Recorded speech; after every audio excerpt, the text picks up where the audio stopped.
They want us to stop thinking about farming this much of the soil or that much of the soil. We actually want to be at 45 centimetres.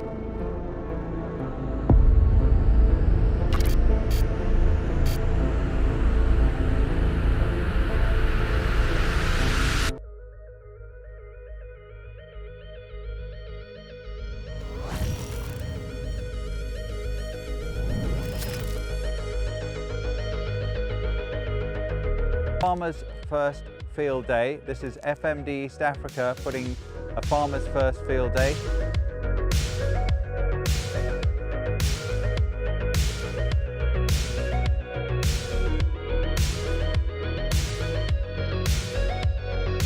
We have done some land preparation in line with conservation agriculture.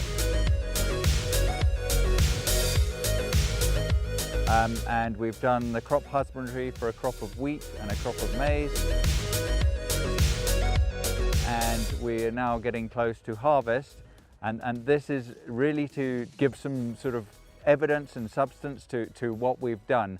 The crops that we're talking about today, we've actually had very little rain. In fact, we've had 110 millimetre rainfall, which came about a month after planting. The rest of it has been 1-2 millimetres. So from planting to date, and we'll be harvesting in the next 10-15 days, it's had less than 30 millimetres on it.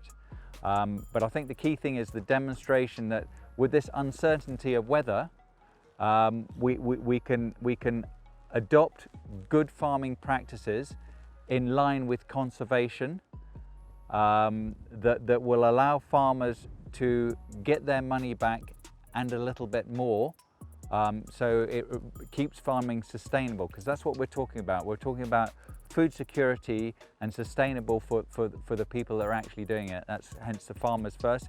It's really important that the farmers don't go into huge losses because of something that's completely out of control.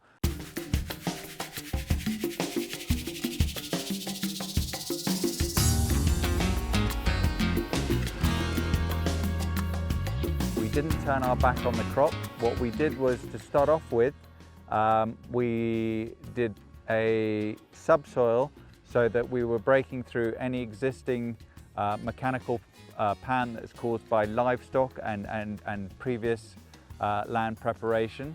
So we broke through that hard pan to allow for the plant, when it's growing, to have a correct 2-to-1, 2 above the ground, 1 below the ground root shoot ratio, so that the roots can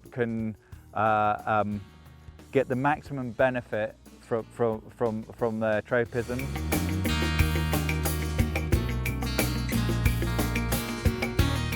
So by introducing good machinery, so your subsoiler going down to at least 45 centimetres with a nice sideways shattering, so that you've got an even tilt.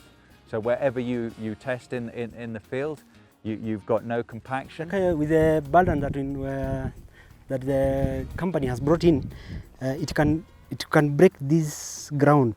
You see, even if I hang on it, it won't even go for half an inch.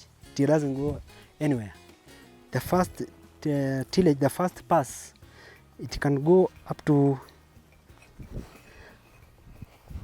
you see, up to here is 45 centimeters.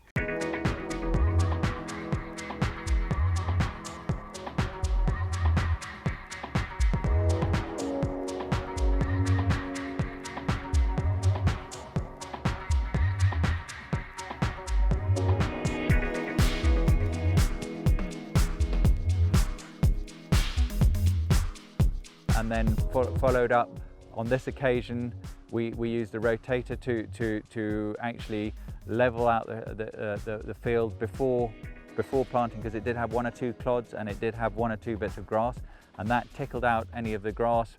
But it's not like a harrow, where a harrow actually lifts the soil, throws it one way and then throws it the other way and gets rid of the moisture. This just literally tickles everything out and preserves the moisture bank that you've got there.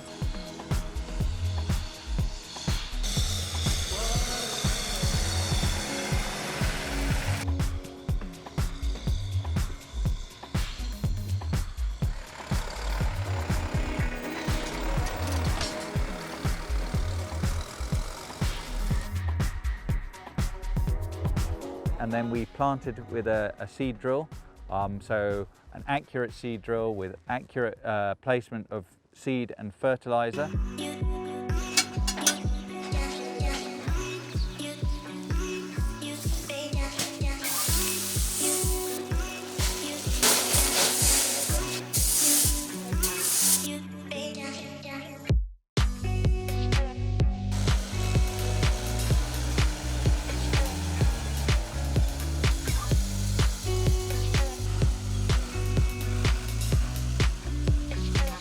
We planted into a nice moisture bank, but that is slowly depleted. When we've put a probe in, we have got moisture right down to 90 centimetres. So the germination was really good. Despite the challenges, the crop was never looked overly stressed, so we were able to follow a spray regime that included obviously herbicides and pesticides to start off with, which we sprayed. It was about three and a bit weeks after the crop emerged. We're controlling weed, so we're controlling competition that could rob the nutrients away from our wheat. We want our wheat to grow, but we want all the grasses and weeds to be killed, so it's important we do that. These are the most important element of a sprayer, in that you put the right amount of chemical on your crop accordance to the instructions.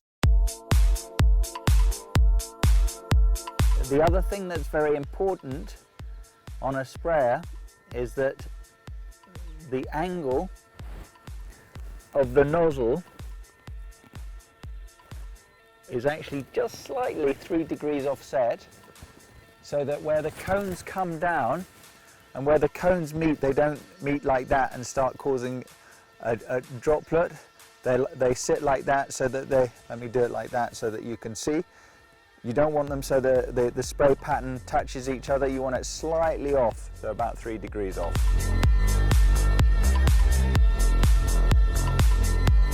And then we did two fungicide and pesticide sprays, and with a little bit of foliar feed in it, just to give it a boost, but nothing too strong, nothing that would stress the crop.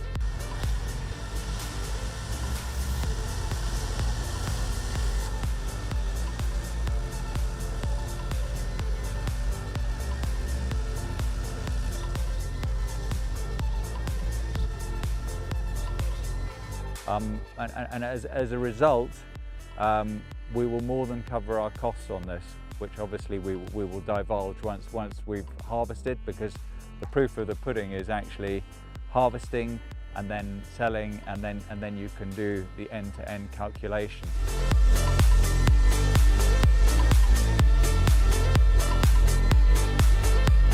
Our ethos behind FMD and the brands that we sell are basically whatever you buy off us will last you 10 years in its first life cycle.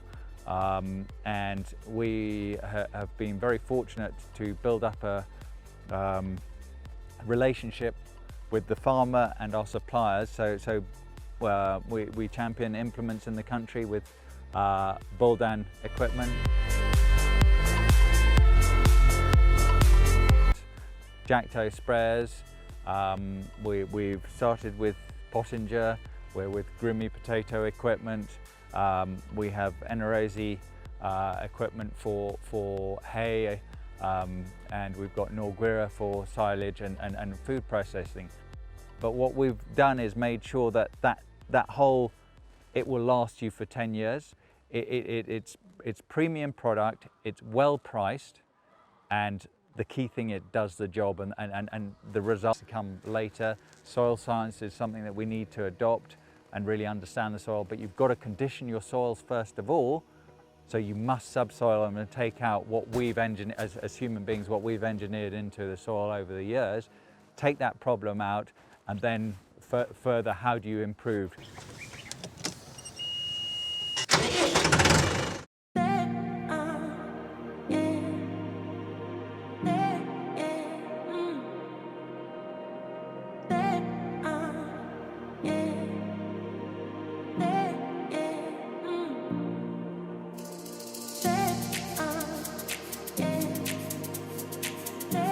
As FMD, we endeavor to be your partners on the farm, and therefore we have put in place arrangements to make sure that your operations are not interfered with because of spare parts.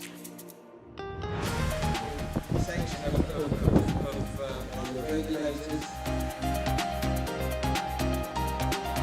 In regard to this, if you require spare parts, we have a service where you can collect the part from ourselves. It can be delivered to you by a technician, or we can dispatch it to you by overnight courier. We are based in Nakuru, and we have branches in Nairobi, Eldoret, and a depot in Narok, mainly to serve our customers who we understand are not necessarily sitting in the capital centers.